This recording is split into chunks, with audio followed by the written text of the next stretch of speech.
राधे राधे भक्तजन। भगवत गीता के 11वें अध्याय के श्लोक 41 तथा 42 में बताया जा रहा है।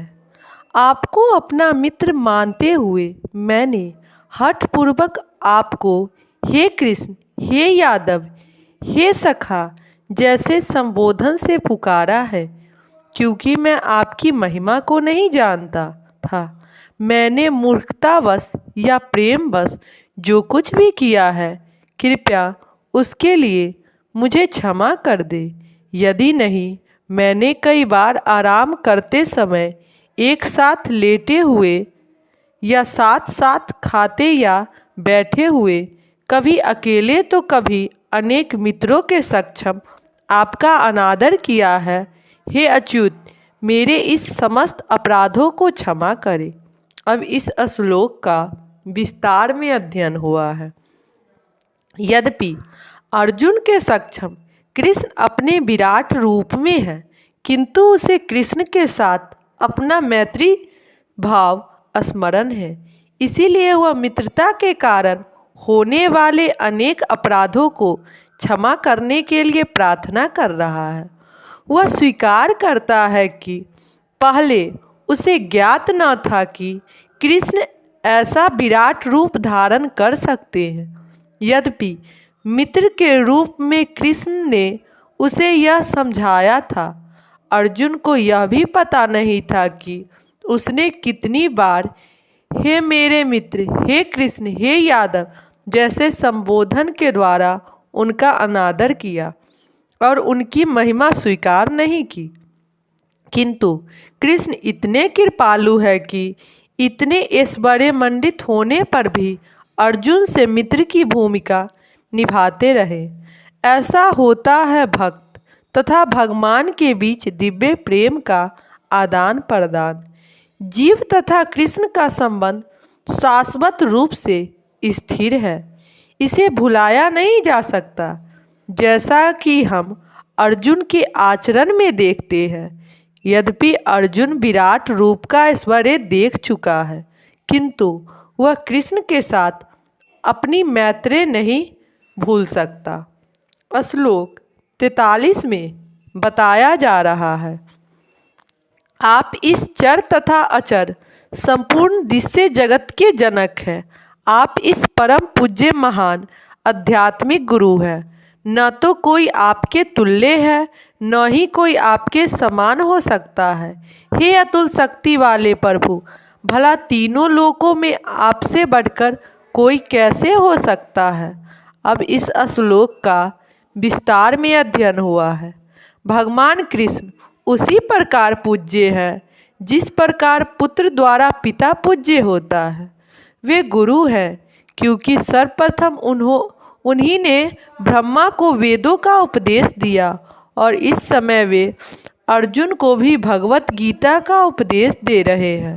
अतः वे आदि गुरु हैं और इस समय किसी भी परमाणविक गुरु को कृष्ण से प्रारंभ होने वाली गुरु परंपरा का वंशज होना चाहिए। कृष्ण का प्रतिनिधि होते हुए बिना कोई न तो शिक्षक और न आध्यात्मिक विषयों का गुरु हो सकता है। भगवान को सभी प्रकार से नमस्कार किया जा रहा है। उनकी महानता अपरमेय है।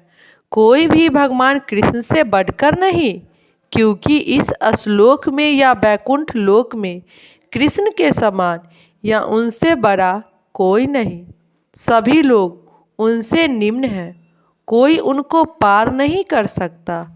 श्वेतांबर उपनिषद में कहा गया है कि भगवान कृष्ण के भी सामान्य व्यक्ति की तरह इंद्रियां तथा शरीर है, किंतु उनके लिए अपनी इंद्रियों, अपनी शरीर, अपने मन तथा स्वयं में कोई अंतर नहीं रहता।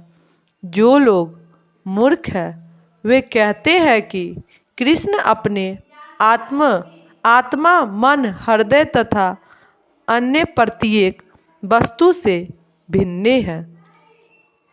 कृष्ण तो परम है, अतः उसके कार्य तथा शक्तियाँ भी सर्वश्रेष्ठ है।